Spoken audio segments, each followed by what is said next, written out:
We have 5 dietitians working on the team, and you might meet any one of us during your appointments.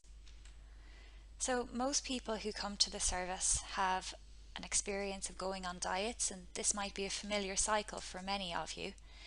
Driven by impossible body standards in the media and the wider world, many people go on diets to try to lose weight.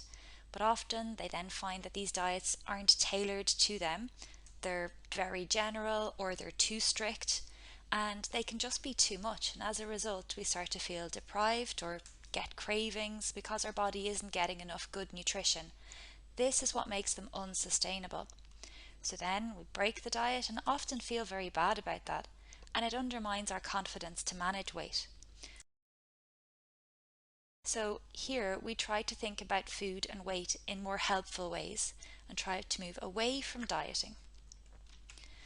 We've heard that obesity is not simple and it's not just about food, and you can see here all the many components involved in weight management.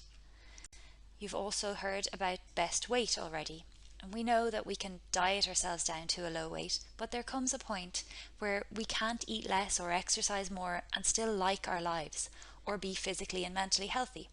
So best weight is the weight that our body is at when we're living the best, healthiest life we can. Our job is to help you to find the best approach to food. There are things in our wider environments and in our genetics that are outside of our control, so we can't change those, but we will work with you to find the best eating plan for good health at your best weight.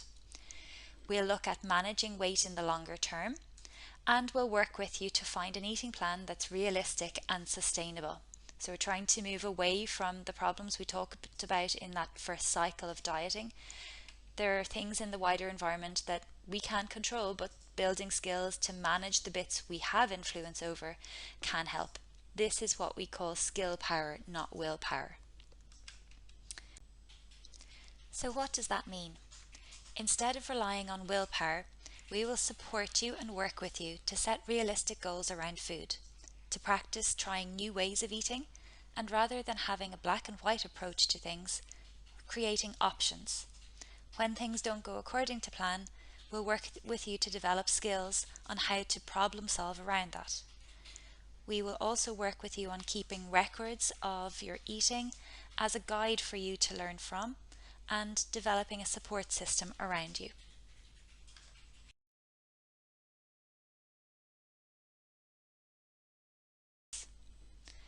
At your first appointment with us, we'll ask you about how food fits into a typical day for you. We'll ask you about the kind of dietary approaches you may have tried before, what's been helpful, what hasn't been helpful, and when we can build from your experience. We'd also like to ask you about how we can help support you and work with you, what you would like us to do.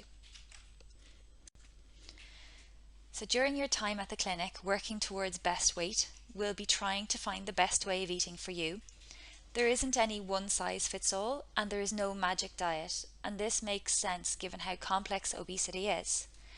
We'll be figuring out how much energy, protein, vitamins and minerals you need for best physical health, and also taking account of any other medical conditions you might have that have specific dietary requirements. For example, things like diabetes or bowel problems. We'll be focusing on enjoying food and building a healthy relationship with food for best mental health as well.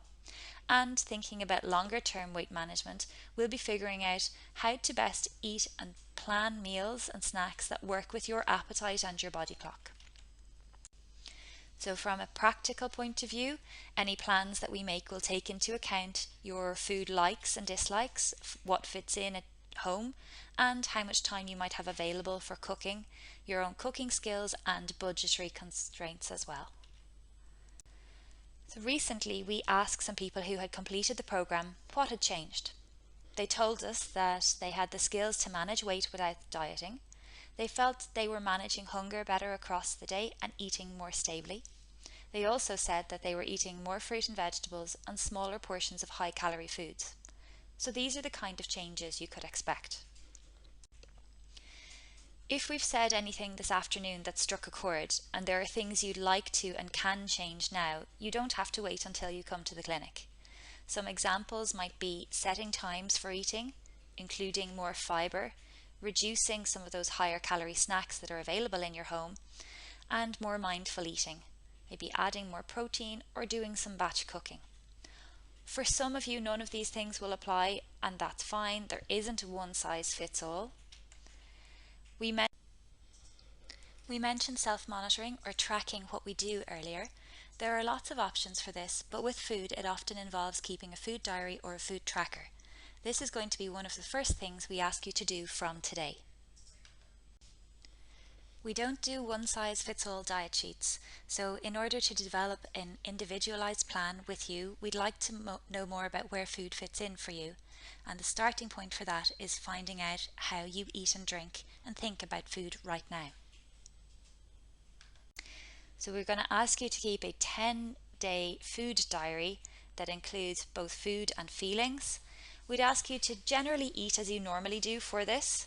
If there was something that you'd like to change from today, absolutely go ahead with that and make note of it in the food diary. But please don't go on a diet from today. We have more information on completing the food diary at this YouTube link, which will be emailed to you after today. And we'll then ask that you post the diary back to us. And once we receive it, we'll send you out your next appointment with the team. In the food diary, you'll see a space for a description of the food or drink alongside the time. We also ask you to write down the quantity, as this is an important component of the nutritional analysis that we do. Please write down whether you consider the food to be a meal or a snack, along with how hungry you were on a scale of 1 up to 5. So for example, if you were feeling extremely hungry, your hunger level might be 4 or 5. Knowing what you're doing and how you're feeling also helps us to look at patterns across the day associated with food. So we ask you to write down who you were with and what activities you were doing alongside how you were feeling whenever you were eating. If you have any problems reading or writing, you can ask someone at home to help you to complete the diary, or send an email to us at wms@hse.ie to let us know, and we can look at some other options. Thanks very much for listening, and now I'm going to hand you over to the next person.